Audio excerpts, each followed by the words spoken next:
All right. I appreciate everybody joining me this morning. We're right out the gate. We got a banger for you right out the gate. My main man, my Uso, Breiden Fehoko. Breiden, what up, man? I appreciate you joining me. JB. The Trench Dog. I love it. Hey, it's shit. What time is it? You're out in the Midwest. It was 8 o'clock. 8 o'clock, easy. Right in the morning. Hey, I'm the early bird get the worm type of cat anyway. Shit, I like being up early, man. I'm like, shit, I can't sit in the bed no more, man. I got to get up moving, dog. No doubt. Man, when you get older, man, you're going to be like, fuck, I got to get up too. My ass will get stiff on your ass. I already know that the later you start waking up, the more the bones start sitting in. They're like, hey, just stay in that bed. Getting hit your whole life, playing football with 30 whatever years I played. I'm like, shit, it's starting to wear on my ass, dog. I can imagine being a 300-plus pound D tackle. I'm like, shit, O tackle, no way. I'm like, man. I ran into one of my players yesterday, man. Maka, he plays at UTSA. He played for me at Indy and JUCO. Okay. Brought him straight from the island, man, and he got a good family. But he's at UTSA. He's in the NFLPA game this weekend. Heck yeah, out of Cali, yeah. Man, your boy said to tell you hello. God dang it. He played for the Bengals for the last, 12 years. He just retired last year. Uso. Domantas Peko? Huh? Domantas Peko? Yeah. Good dude. That's an OG. He's an NFLPA game on Jeff Fisher's coaching staff. Oh, no way. Okay, that's what's up. So he said he got tired. He got bored. He's like, man, I need some competitiveness, man. So he got out there last night. He was out there yesterday. We were chopping it up. He came over to just introduce himself and, took a picture and shit. He was a good dude, man. So we were just talking about George, the AIGA Foundation. Yeah. George Malou. So we were chopping it up with him and stuff. So it was cool, man. NFLPA, got a couple players out there. We were watching Eddie George, my buddy, man. He had me come out there and speak. He's the head coach for one team. Jeff Fisher's the head coach for the other team. Hey, that's a pretty good lineup now. Eddie George, man, that's a legend. Hell yeah. So that's my boy, man. So we're gonna go smoke some. We smoke some sticks, and So now today I'm headed out to Vegas, man, to go speak at the East-West Shrine game, All-Star game. Oh, you driving out there? Yeah, I'm going to drive out there with the head coach from the Edmonton CFL team. Okay. Oh, yeah. How do you know Eddie? I've known Eddie a while, man. So I was coaching Eddie's son when he was a youngster. I was coaching him, training him a little bit. And then me and Eddie became close, man, probably about 6 years ago after the show, actually. And through my boy Marcellus Wiley, former Marcellus Wiley. Yeah, so Marcellus been on the show a few times. Yeah, me and Marcellus grew up together. So Marcellus and Eddie are real tight. And then we used to go to same functions here after that show aired, man. When I became some fucking type of celebrity, you know what I'm saying? Shit, I'm like, man, your boy Trey Roundtree, he's been out to the house, man. He came out here with his loud-ass fucking car, woke up all the neighbors and shit. He revved that thing in the parking lot. He letting everybody know he got that car. I already know. That motherfucker, boy, that shit was chunky. I'm like, God damn, is that a fire truck or something? Yeah, he gonna let everybody know he got that car now. Hell yeah. I'm like, he put some dollars in that. Oh, yeah. That's where half of that signing bonus went to. Hey, he got a couple carries late in the season, though. He got put on, so that was good. He did. That was good to see. Indeed, it was good. Hey, what's up with your boy? I got to ask you, Oos, how the hell is LSU overpay a cat $1 million? Well, bro, here's the thing is, when he first signed that 10-year deal last year, in that sense, you're like, okay, 10-year, 90-something mil spread out. You're looking at $9 million a year, and then I don't know, man. I don't know how you come out a year later. I think it was probably that A&M loss. You start losing. They start looking for things, and then they going, for sure it was that A&M loss in the season. Everything was good after we beat Bama, Auburn, Ole Miss, Florida, possibly a New Year's Six in his first year coaching. So, hell yeah. Them people in the South don't play with their losses, man. Hell no. Let me ask you this: I see you're tweeting. I see you tweeting during that playoffs run, and I'm like. And you only tweet real shit just like I tweet. So I'm like, that's why we get along. I'm like, look, I agree with you.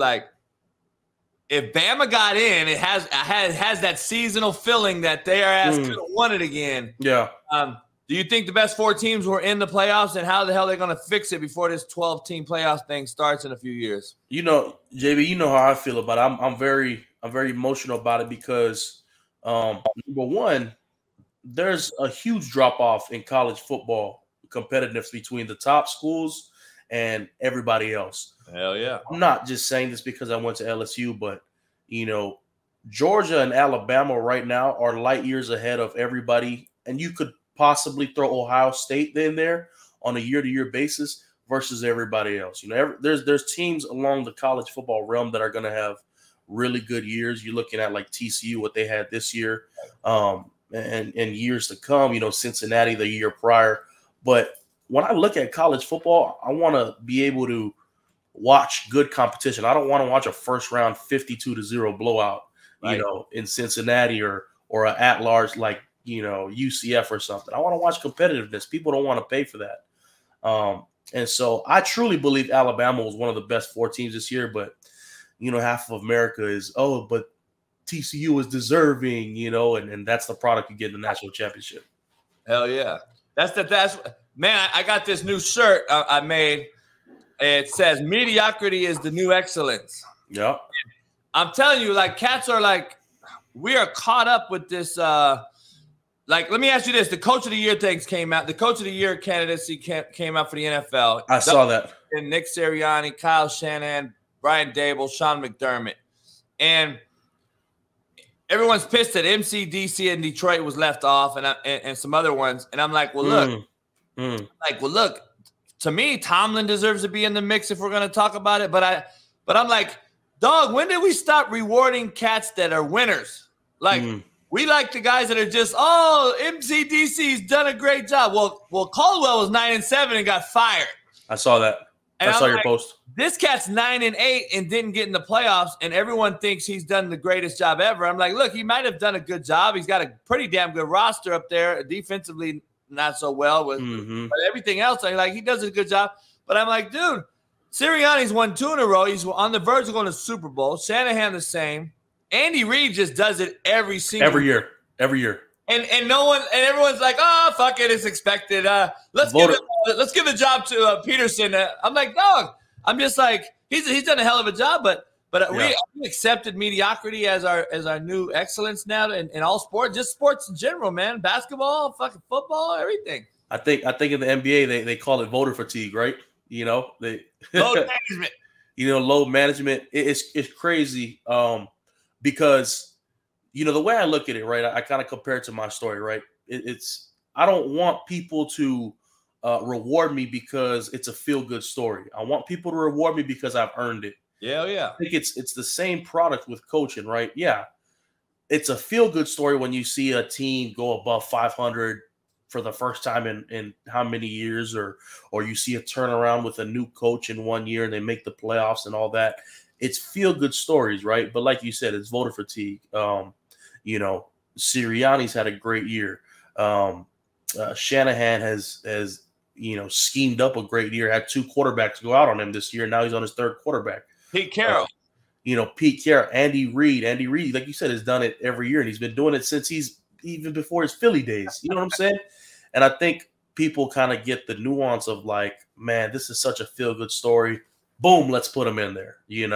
Let's go get more views. Let's go get more engagement, and hopefully, we can put these ratings up. But no, I totally agree, man.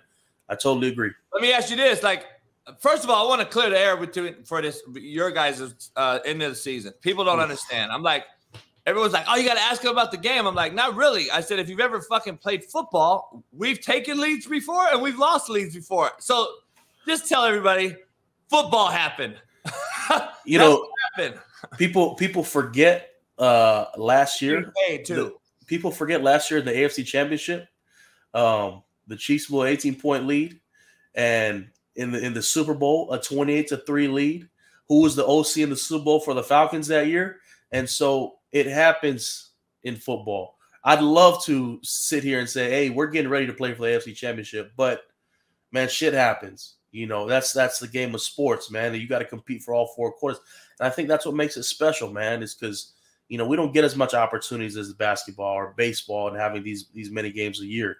So these games are more emotional. They mean more. And, of course it's tough, man. Trust me, man. I read everything. I see everything.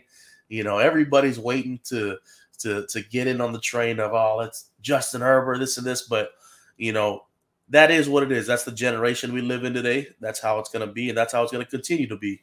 Hey, I say all the time, I'm like, I critique all these QBs and shit. I'm like, dog, people don't understand. This is like a result-oriented business. I said, Justin has not won a playoff game, but that was his first one. First one. I'm like, so he just got there. So when I say he hasn't won a playoff game, everybody's like, well, that's his first one. I go, I know, I understand it. But you have to understand this business, like these quarterbacks will get paid the money. This, like, we know we're either the GOAT or the hero. I haven't played the position and coached it. Like, dog, he's got to win a playoff game, just like Joe Burrow needs to win a Super Bowl if we're going to make him the next GOAT. Like, he got to win a Super Bowl at the end of the day, because right now, Mahomes has one. Burrow's beat him 3 times. Yeah, we get it. But he's got to win that, you know. That next step. You got to get that bowl. And I think, like, with the quarterbacks remaining in these 4, I think you've played pretty much – I think you played all of them this year. You think Burrow is the best overall, or do you like someone else like Mahomes, or you guys play them twice a year, which you guys know better with the Chiefs, I think, than anyone in the league? People don't understand that. I thought I had picked you guys. I was like, man, they're going to beat the Chiefs in the second round. I think you guys would have too, which would have been good. Good thing for LA, especially after the Rams had a bad down year after winning the Super Bowl. Where's your take on the 4 remaining QBs? Hurts, I think, should be a catalyst for MVP of the league, only because I think if you take him off the Eagles are not where they are. Yep.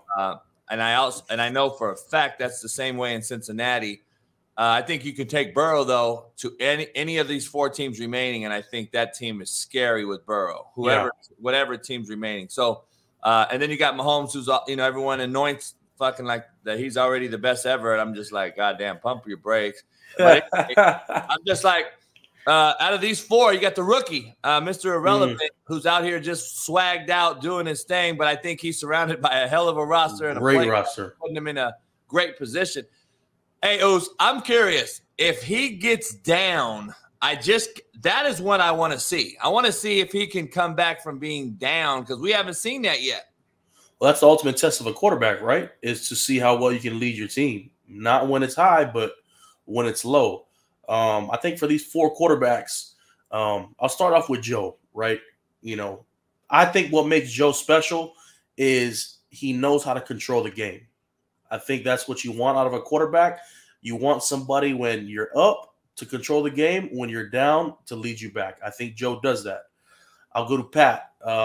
Playing with Pat, I think Pat gives you an elite sense of playmaking that if you're in the midst of, we got this guy, you don't until he's down and the whistle blows. Was he that way at Tech? He was that way at Tech. You know, you knew that there was always some sort of explosive dynamics to, and it didn't matter if you were running stick spacing. It didn't even matter if you were running a dagger.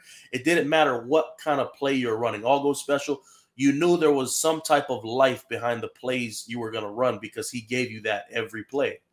Jalen Hurts, I think, gives you a little bit of everything. And what he does well, I think, is adding the quarterback run game on top of their run game. And I think he's seeing the field a lot better this year with Sirianni in his second year. You know, I think he's kind of developed that a little better. He's understanding, and especially with Shane Steichen, what those 2 have done with him, I think they've used his strengths, you know, in their RPO scheme, their quarterback runs, and then they've allowed him to just kind of be himself. Kind of reminds me of his days at Oklahoma. And then Brock Purdy, like you said, he's not really proven that part of his game yet, right? Everybody knows Kyle Shanahan's one of the great scheme callers in the NFL. I mean, every time you look, there's a deep over open, whether it's Brandon Ayuk or there's George Kittle coming across the middle, you know, or it's Christian McCaffrey, you know, running a check down. You have elite weapons. Well, you're playing a Philly team this week who can run the ball well. They have A.J. Brown, Devontae Smith. They have really good weapons. So if you go down in that game 14-0 in Philly, how can you respond and show the league that, you know what, I may be the starting quarterback for San Fran here on out instead of them going back to Trey Lance? You know, how can you get it done to quiet everybody and say, yeah, Shanahan is a good play caller, but Brock Purdy, he's a tough son of a bee, and he can get it done for you. So, you know, that's what I think of the 4 quarterbacks. I'm excited because there's a lot of storylines attached to this week of football, And I think it'll silence a lot of critics for any of the quarterback whenever they win or lose this week. Nah, no doubt. I gotta ask you, man. There's a film I put on Twitter. It was the film of a Kittle not getting black. He just sticks that big right hand out. It doesn't stick. Then it hits him in the face mask right here, and then he just kind of olays him. Now, let me ask you this: so I've been arguing with different former NFL guys. I talked to guys like Eddie George, Ray Lewis. I got to talk to some OG cats and Brandon Spikes, and they're like, JV, we're so fucking soft now. So that OG side, and then you got guys that just retired or guys in the league who are talking shit to me who think oh man, you don't know, you just Netflix. I'm like, well, I actually played and coached for a long time, but it's all right. You can keep judging Netflix all you want, but here's my thing. First of all, I know in the Polynesian culture that ain't a thing. I just know that ain't allowed. Number two, have we become do you agree that is it soft, or can you just say, you know what, coach, I'm worried about fines now. I'm worried about the rule changes, which I get. I get the game has changed, and I know a lot of you guys got to play differently now. Is there what do you think about this whole thing? He misses digs, it's either A, you're scared to get fined, or B, are we too friendly now with the culture, like jersey swaps and social media availability? Everyone knows each other. Back in the day, Rodney Lott did not want to talk to the LA Rams teammates. No. But now it's changed, and I get it's changed because of all the availability and as far as the comfortability of being on social media. And everyone knows each other now with all the 7-on and everything coming up through high school. Everyone's cooler now than they were back in the day. There wasn't social media and easy access. Is it just the game's changed, and that's how you kind of got to go with it? Man, I watched that clip. It went viral. And first off, I want to applaud Neville Gallimore, 96, for running down the field with George Kittle. That's what people don't talk about. I'm talking about D tackle. 300+ pounder run down the field. But when I see that clip, first, the thing I see is you got to tackle with your eyes open. You can tell that his eyes are closed when he was making the play. Yeah. And then second, in the regular season in the NFL, I can understand not taking the fine, but you still got to find a way to at least affect the play somehow, because he's focusing on bobbling the ball, right? Yeah. And so at least if you're not gonna hit him, at least you got to try fight it, punch it, swat it, do something. Going low, going with your eyes closed, preferably. I preferably I wouldn't do that. We had to play Derrick Henry, so I know what it's like trying to tackle somebody that has known to just full on bull people this year from the running back position. So you have to be able to tackle with your eyes open. We go through it every week in the NFL, the tackling plan. Hey, how does this guy run? How does this guy catch the ball? What is he like in open field? So there's really no excuse to miss plays as a pro. But like I said, shit happens. But you have to show some type of effort to at least punch it out. It's a playoff game. It's do or die. You know what I'm saying? That's what Marcellus and Eddie were talking about yesterday. And they were like, dog, look, first of all, back in our day, if we took a fine, we all chipped in and paid for each other. And he's like, this is a fucking playoff game, dog. This is a Super Bowl on the line. I'm taking the fine, I'm taking the penalty, and I'm proving to Purdy, keep throwing that shit over the middle, dog. Yeah, you're going to get you guys hurt. Now Purdy ain't doing that shit as much no more, because now the guy that just got banged for a bobble. And you could tell Kittle wasn't even worried about getting hit. Back in the day, cats would have been like, look around. Let me look around. Yeah. I remember watching Chad Johnson run a slant over the middle against the Ravens, and Ray Lewis obliterated this man, hurt him, and I swear Carson Palmer never went over the middle again that game. Yeah. I don't know, man. It's just I'm just man, I don't know. It's just different. It's different. It's very different. Yeah, it's different, man. It's different. I just, it is what it is. I mean, shit, people don't realize what's going on. But so in the last 4 games, that's the teams that are remaining this Sunday. Who you like?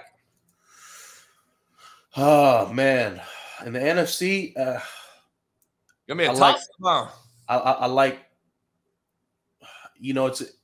It's tough because. Did you play both teams?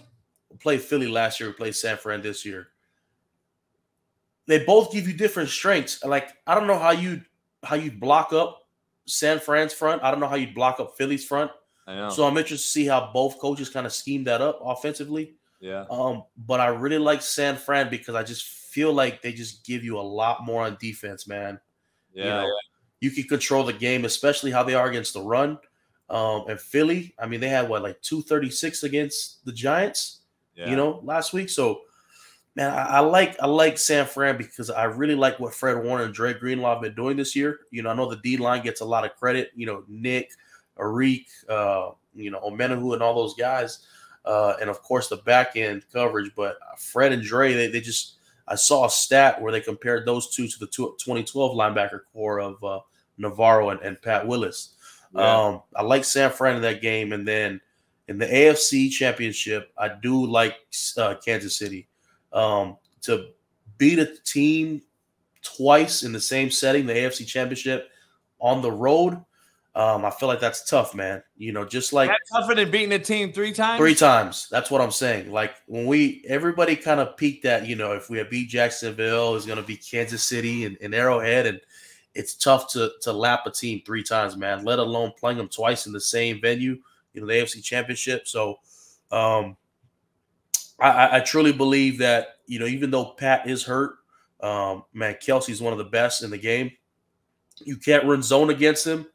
Because he'll just pick zones apart. And then really if you run man, depending on how Pat's ankle is, he can make plays with your eyes not locked on the quarterback. But I think it'll be a close game. I'm saying 31-24 Kansas City. Really? I'm on the other side of it, man. I think Burrow's like, you know what? I'm about to put everybody on notice. And locked in. I think they're going to smoke them. Really? I think it's going to be like a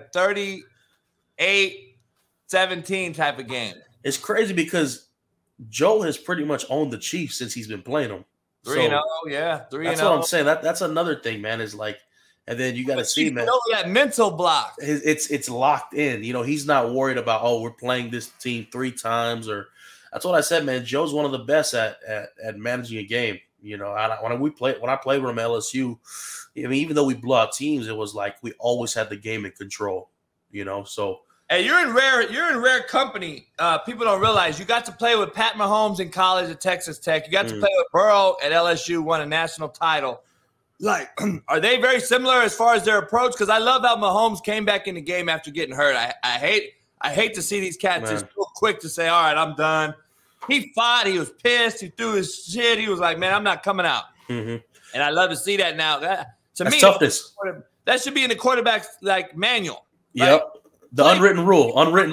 The most fucking money. Go out there and play. You can play. And I think it made Patrick Mahomes better. He has to climb the pocket now. He can't ad-lib as much. He can't get out the pocket. He's got to throw and climb the pocket. And I think he threw that touchdown to Scantling because he climbed the pocket instead of escaping the pocket. But are those two similar as far as approach? Because they both seem like they're pretty cool, calm, and collected. Yeah. Different personalities, I will say. No doubt. Pat was freaking outgoing, man. He's going to talk to everybody in the locker room. He's going to, play ping pong with the guys and just be a great dude in the locker room. Not saying Joe isn't a great dude, but Joe's a great dude, but he's more reserved, man. He's quiet. It's kind of like a silent killer, man. Like he's always thinking about the game. But you talk about first one in, last one out, both of those guys really give you that, man. Like true leadership. They just do it in different personalities. It's crazy, bro. Crazy. Hey, shit, man. Growing up in the hood, dog, the motherfucker that was quiet and went and sat in the front row and had a 4.0, those are the cats smoking cats every night.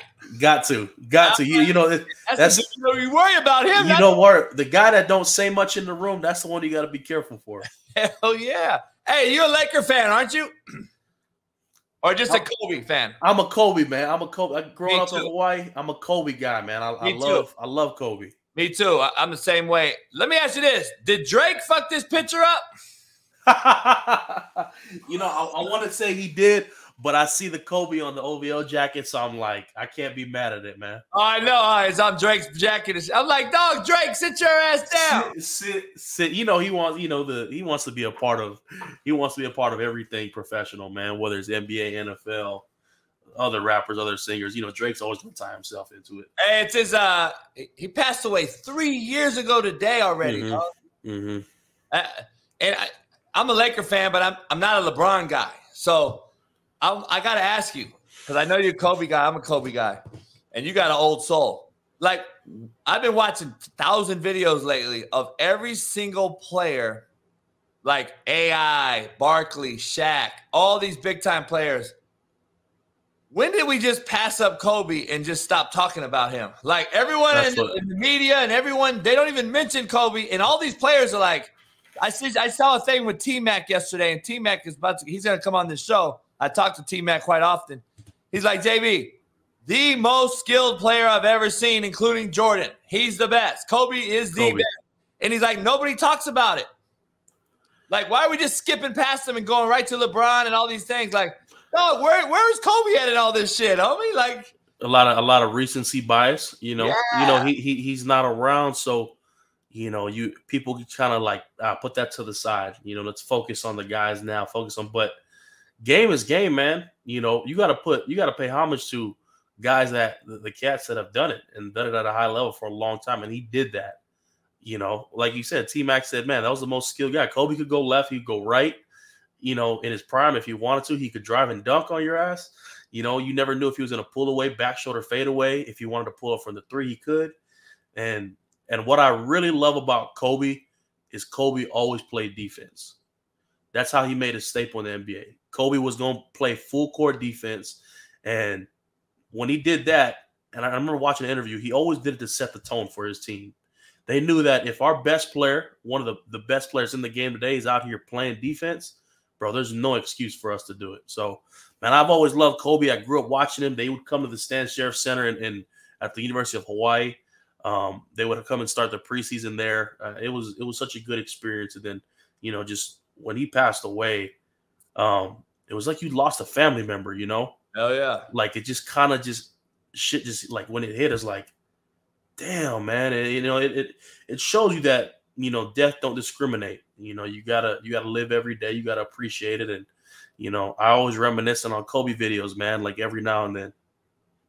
All the time. And, the other cool part about it is, man, I've never called a younger person than me. He's 2 years younger than me. I never called a younger person a hero.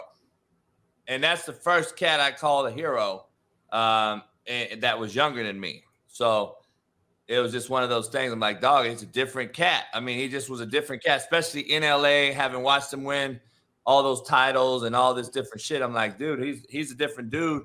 And I got to be honest, people don't realize he took the ball from whoever had it at the end of the game. LeBron watches Westbrook try to brick a layup. Yeah. For the guy, go get the ball. Yeah, you don't see that no more, man. And I'm just like, I don't understand how we put LeBron. LeBron's a freak. Don't get me wrong. I think he's a freak in nature. He's probably one of these guys that are so good. But I'm also like, dog, he ain't Kobe in my opinion. He don't have that killer in him. So I'm here's my whole thing to the Kobe LeBron thing is, I think the greatest of all time to pick up a basketball is Michael Jordan. But if we're gonna compare everybody to Mike, doesn't it make sense to compare the guy that's literally a split image of him on the court? Hey, T-Mac said he did exactly what he did, but he did it better. He did. That's what, you've seen the video probably 100 times where they show Mike, they show Kobe, flashback, both back and forth. And it's like, I get so mad when people try to not discredit the guy who mimicked his game after Mike and, like T-Mac said, did it better. Yeah. If we're going to compare guys to the GOAT, we have to compare guys in the GOAT's realm. And if you're not speaking Kobe, I can't take you serious if you're talking basketball. I know, man. I hear all this shit. Now we're putting KD, and I'm like, KD, he's to 7 different places trying to win a ring. I said, Kobe never even left. He don't even get credit for staying. Most of the people that always try to push the LeBron MJ agendas is mainly media. If you ask NBA players, they'll tell you, hey, Kobe was that dude, and it's tough because social media is what runs our world today. Hey, was Ben Simmons there with you? Ben left. Man, they don't like Ben at LSU, man. Really? They don't like Ben. Ben didn't go to class. he's basically is what we thought he was right now. Yeah. Then as soon as he left LSU, he like got on a podcast and was like, "Yeah, LSU was the worst experience I ever had. Like, Wow. horrible. Didn't love it. Hated everything about it." And then everybody was like, "Man, how are you going to talk trash about LSU? You never went to class." Wow. Man, let me ask you this. What did you think about the before you get out of here, the Jeff Saturday hire? They hired this guy, Jeff Saturday, right out of the ESPN booth. Jeff's great. I think he's a top 10 NFL center of all time. He comes in, wins his first game against the Raiders, and then after that, they couldn't win a game. And he's being considered for the job. I guess him and Irsay's relationship's so tight. But is he a guy that the players nowadays would even take serious? Because these kids, they're younger now. They don't know Jeff Saturday. They understand he's in the Hall of Fame in the Colts locker and everything. But is he a guy that team's taking serious nowadays, or do they need some fresh blood? We kind of talked about this with some guys on the team when he got hired, and it was eye-opening because there was more than enough other guys on that staff who were more than qualified to be a head coach. I know for one, Gus Bradley, he coached me my rookie year. He was our DC, and he's got a great track record at Jacksonville and stuff before. John Fox was on that staff as well. And, the reason I think they hired Jeff was because, number one, he's a Ring of Honor guy in Indy, Hall of Famer. We'll talk about a guy that embodies the culture. So that was the first reason. Then number two, I think with the way their season was going, as an assistant, I think it was the Broncos this year when they fired what's his name? The head guy? The head guy. Yeah. McDermott. I mean, God damn it. Hackett. Hackett. So when they fired Hackett, they asked the DC if he wanted to take the head coaching job, and he declined it. So they gave it to one of the senior offensive analysts who they just hired during the middle of the season. And I think a big reason why these assistants kind of don't go into those roles on losing teams is because it could possibly diminish their resume. Yeah. If I'm looked at as on a losing team, and if my defense is elite, but we're losing, we're not putting up points a game. And I think it was kind of like that with Indy and Denver. Both have elite defenses. And then, your offense kind of finds its struggles.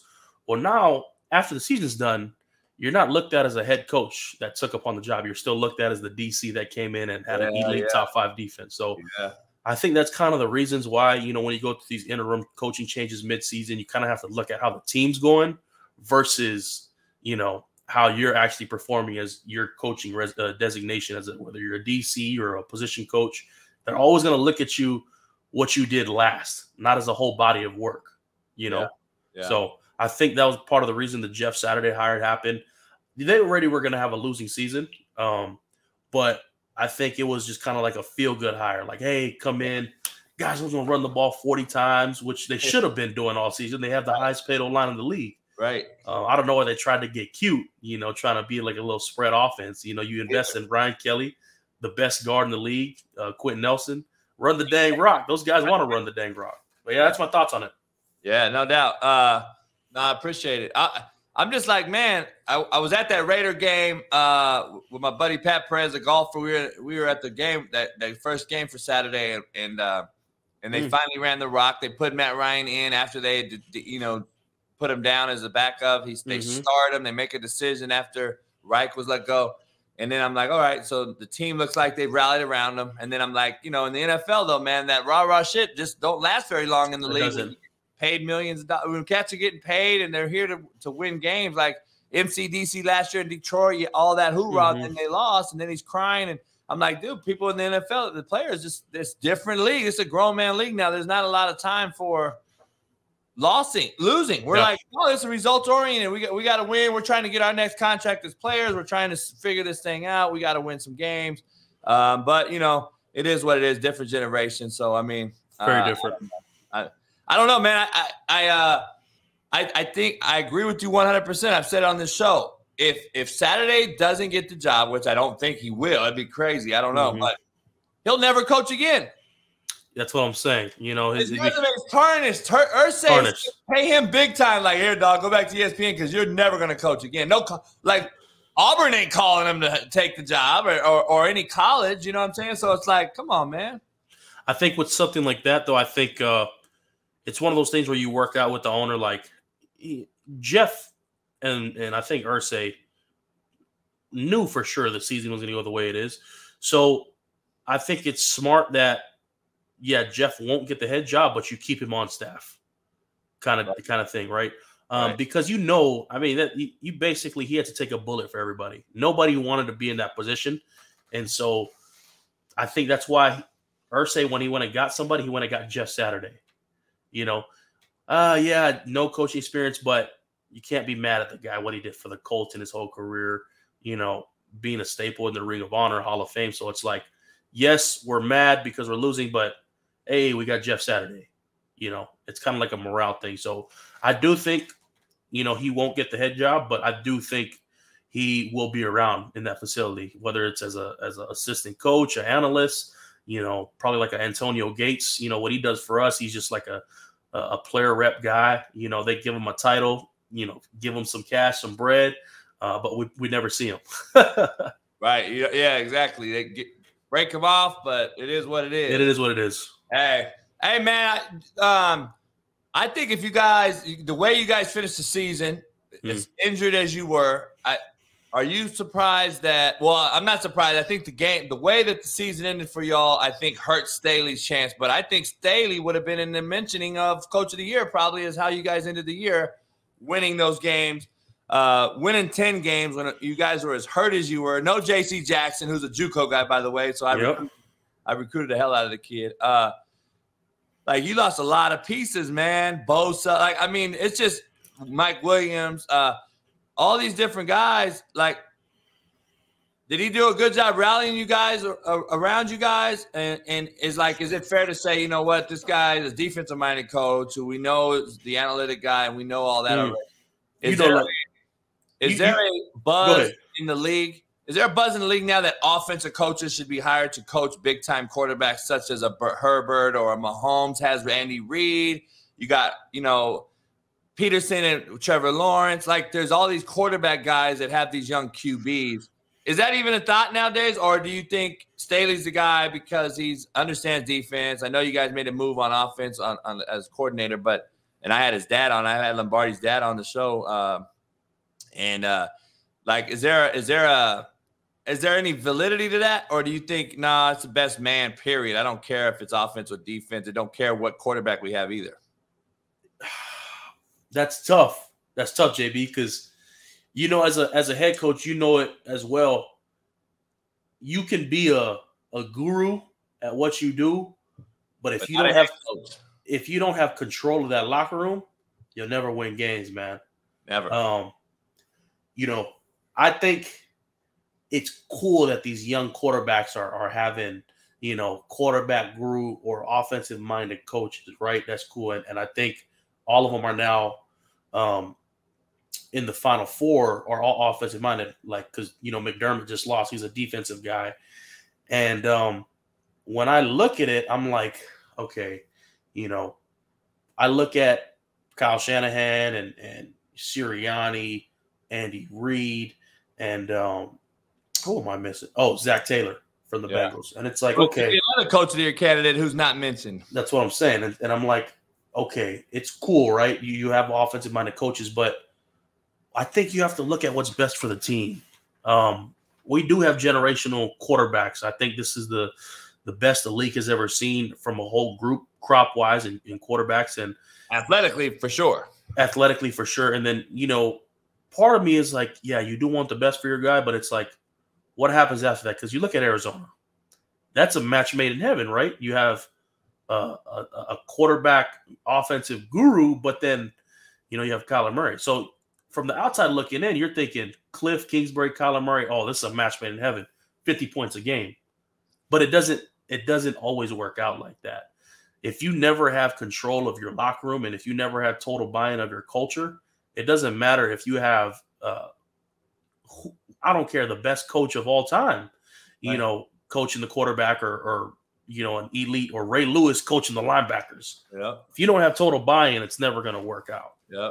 No, I think that's what these quarterback or offensive, you know, coach teams have, is they have total buy-in. Shanahan has total buy-in of his team. I think we can say, you know, Andy Reid has buy-in. I think Brian Dabble had buy-in of the Giants this year. You know, when they started off 4-1, 4-0. Doug Peterson, when they started going on a roll, I think that Jacksonville team really started to believe in who they were. And then, you know, that's just how it is, man. It could go either way. Hey, if Chad Henne don't go 98, the Jags could be in this damn game. That when Arden, you know, hit Pat and came down on him, that changed the game. You know, you just saw the life. But you know what's crazy, I will say about the Chiefs, and I hate saying it because, you know, division rivals, but I like number 10 a lot. That Pacheco kid, out of Rutgers, he runs hard, man. Like he just refuses to go down. No doubt. You know? Runs hard. It's interesting, man.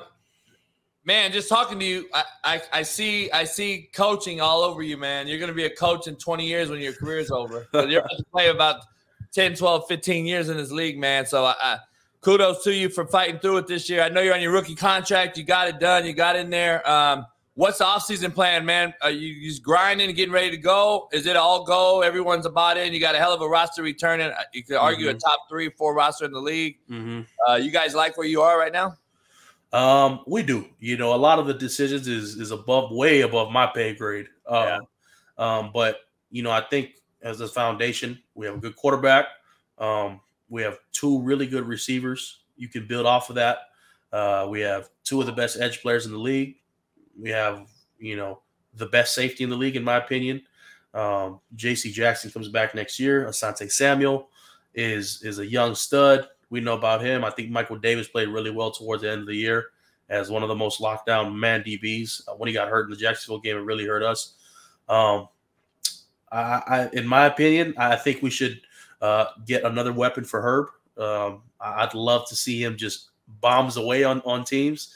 You know, get back to what he was doing his rookie year. Just taking the top off. Smaller type of slot guy, huh? Just take the top off of defense. You know, it's like when you play with the Dolphins. Yeah, you never know if Tyreek or Waddle's going deep, but boy, you know, you're afraid of them trying to take the top off your defense. You know, that's a different element. But man, just excited about where we go this offseason as an organization. You know, every offseason we've went into, whatever needs we've needed, they've always addressed it. So, you know, there's no doubt that, you know, they're doing a lot of self-scouting right now and seeing, you know, what guys can help our team, you know, win a championship next year. Nah, no doubt, man. You know me, I'm rooting for you all day long. I got to ask you this in this offseason, like you see all these guys going after all these guys, certain offseason guys. You got the quarterbacks out here. Before you get out of here, man, Aaron Rodgers, Tom Brady, that's talking to town. We don't know if they're going back to their teams respectively or they're shopping. Do you see both of those guys coming back home? If Purdy don't get it done, Shanahan's going to be taking some heat. He's 4 years in a row to the NFC title game, but no Super Bowl to show for it. He blew a 28-3 lead as a coordinator in the NFL. Are people going to start giving him heat like they give Sean McDermott heat in Buffalo for not getting it done? They were the odds-on favorites to win the Super Bowl. They didn't get to the AFC title game, first team ever to do that. Are those lofty expectations warranted? Like, I don't know, man. It is what it is. These guys are all putting your pants on together at the same time, one leg at a time. You get a check on the 1st and 15th like everyone else, and people don't realize this. This is the best of the best in the world playing a game, and shit happens, like you said, man. This game's funny how it works sometimes. Do you see Aaron Rodgers possibly coming to Frisco if it don't work out in Frisco, or Brady coming back home? They're both California guys, or one of them going to the Raiders to replace Carr. I think so. Here's my personal opinion. I think Brady ends up in Vegas. I think Derek Carr ends up in New York. Jets? I think with the Jets. So I think the whole domino effect to this is Purdy winning the Super Bowl. Yeah. I think if Purdy wins, I think San Fran may trade Trey. Yeah, no doubt. They may trade him. Yeah. You know, and then, you know, you start looking at, okay, Trey Lance available? Oh, a lot of teams are gonna. That's a huge mark. Trey Lance is a good player, really good player. Yeah. I think Aaron, unless Tom doesn't take unless Tom doesn't end up in Vegas, I think that'll be Aaron's spot because Aaron and Devontae, man. Yep. And then now Aaron's got more weapons in Vegas than he did in Green Bay. Yeah. Waller, Jacobs comes back. Then you got Renfro, who's an elite route runner. Yeah. But I mean, as old as Tom is, I don't want his ass in the AFC West. I hear you. Shit. Hey, I hear you. 46 or whatever. I don't care. Everybody's like, if you get right talent, that cat's dangerous. I see everybody talk about, man, after that playoff loss, everybody's like, man, Tom's old, But, man, I watched his mic'd up against somebody this year, and it was like he was the only one that was motivated. Like, you watch the body language of everybody else around him. It was like they didn't want to be there. Yeah. So I watched Tom Brady. I'm like, yo, y'all can say this man's old, but I don't want him in our division. Hell no. I don't care how old he is, huh? Hell no, because we already got Pat and Russ, and Russ decided to turn into prime Russ when we played them last game of the season. But, yeah, I'm not trying to play against Russ, Tom, and Pat for, 6 times a year. Shitting me. That's hey, you got a hell of a roster and team, man. But shit, that's tough. That's bloodbath every week. Bloodbath. You hear people talking about, oh yeah, we it'll be great for ratings. Hell no, keep him out of our division. Hey man, you sound like you're light years ahead of everyone else, man. As far as your age playing in this game, it looks like I said, would you ever coach? I don't know, JB. I don't know if I have the patience for it, man. Nah, you sound like a coach. You sound like I mean, you're talking offensive scheme. You're talking route run. I mean, shit that a lot of guys. I've got a lot of guys playing in the league right now, man. They can't. They don't know what you're talking about. Like it's clear you've studied the game on all aspects. Because like Ray Lewis used to say all the time, I've talked to him and Eddie George all the time about stuff, and they're like, dude, if you don't know what O-line protection is, why are you playing the game as a defensive player? Like if you don't know what people are setting the protection to, who's hot, who's not, sight adjust. Where we're setting the mic, like I want to beat that if I know where the O-line's what they're doing. But a lot of guys now just come in and worry about B gap. Man, B gap fitter. I'm the B gap fitter. B gap fitter. Shit. What's going on, B gap? They're sliding to your ass. You ain't getting through 3 guys. It's crazy, man. Like I said, like about coaching, man. Like I don't want to lie to a kid. I don't want to. Not necessarily lie, but I don't want a kid to have expectations of me to do something for him. And at the end of the day, the kid look in the mirror and not be real with himself. That's my biggest fear is, whether it's the high school level, coach your NFL, say in college, right? You go coach and a kid thinks, oh, I go play in this scheme and it's going to get me to the NFL, or I got to go get developed by this coach and get to the NFL. That's true to a certain extent, but at a certain point, you have to look in the mirror as an athlete and say, I got to pick my shit up, or, hey, I got to play better. No coach is going to just, hey, boom, come, trust me, I'll get you to the NFL. Unless you're Nick Saban and you just pull in 5 stars every year. Yeah. But at the end of the day, not everybody's Nick Saban, and you're not going to have the talent pool Nick Saban has. So, it's a two-way street, and that's kind of always been my biggest fear about getting into coaching is I don't want kids to have high expectations of what I've done as a player and what I've gone through, thinking that can be me and I can put every single kid through that journey in that process, because not everybody's the same. Not everybody's going to run the same race. Hey, I had a good conversation yesterday. Eddie George and Brandon Jacobs, right? They're both coaching this game, and Brandon played at Coffeyville Junior College in Kansas. So we were just BSing and playing. And my former head coach in college was Brandon's head coach. So we were talking, and those are 2 big old freakish cats. Like, who wants to tackle these 2? Yeah. Brandon Jacobs is a 290-pound running back. Oh, dude. Him and Eddie both look like they can play right now and get 100 yards in the league. And we were talking about this, though, man, and it was like, dog, Brandon was like, dog, I don't know. I'm trying it right now, coaching this NFLPA with Jeff Fisher. He's like, I don't know if I can, man. They can't do what I'm telling them to do. And I'm like, dog, they can't do what you did. Just like Deion Sanders, they can't do what he did when he's trying to coach these cats. Like, they can't turn and run like him. They can't do the thing. They can't jump cut in the hole at 280, homie. Like, they're not you. And he said, you got to understand that shit. If you really want to coach this thing, you got to understand, you got to slow your brain down, man, and just say, look, this is what helped me. but they're not God gifted as you, dog. That's just what it is. I saw something and I read it. I forgot where I read it. Or no, me and Staley were having a conversation about it one day. And he said, you know why the best players to ever play their game, basketball, football, have never been good coaches is because when they coach it in a mentality where if I could do it, they can do it. Yes. But like you said, JB, not everybody's given God-given talents of a Ray Lewis or of a Chad Johnson or Mike of an Eddie George. Mike Singletary. Like Mike Singletary was coached in a time where it was just rugged. It was, mother effer, you better get this thing done.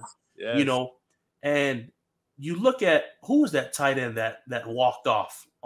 Vernon Davis. It's a different era. Like you say all the time, these cats are different. You know, the best players never make these good coaches because they don't understand that this era is different. So that's why you hear about these guys who never played a snap or were just kind of average ball players that are good coaches is because they understand what it was like to be a bench warmer or a try-hard guy who never had elite talent. Yeah. Belichick. You know, these analytics gurus are making good coaches. Why? Because they just know that I never had the talent, so I actually had to learn the game. Yeah. I had to learn the X's and O's. And that's how it was with me. I was never the biggest. I was never the strongest. I was never the fastest. But I was like, man, I got to find a way to have an edge in the league. And I was like, how's being that? And it's being a smart football player. You know, hell yeah, man. You are definitely cerebral at this thing, man, and it's only going to help you, man. And man, I can't thank you enough for coming on again, man. And hey, best of luck in the off season, getting ready, man. And I can't wait to see you again. Hopefully, you're here, staying, and you're here for a while, man. And you get to go back to Ireland at all? Probably go back in the summer when the weather's beautiful and the waves are ready to catch, and I can go get some chicken katsu. The waves are crazy out here for a while. This damn rain we got. I saw it. I saw it. I was like, man. I came to Cali and I was like, I thought the weather here is 65 all year, sunny. Hey, it was 80 yesterday at the Rose Bowl, so it's back. Oh, that Rose Bowl gets hot now. That Rose Bowl gets hot down there in that thing, don't it? It gets hot. Man, appreciate you, brother. Wish the family well for you, man, and tell them I said hello, man. And I'll see you soon. I hope. JB, thank you, my brother. Appreciate it. Come out here, man. If you ain't doing shit, we gotta cook some. We gotta put a pig on my smoker. I'm down. Hey, I'll be seeing the chef JB on Twitter. I'll be like, damn, this man's making me hungry, man. Hey, man. Hey, Super Bowl, I'm having a little get together, man. Okay. So okay. Whenever you're in town, hit me, man. We gotta hook up. We'll do. Appreciate you, JB. Right, brother, appreciate you. Thank you.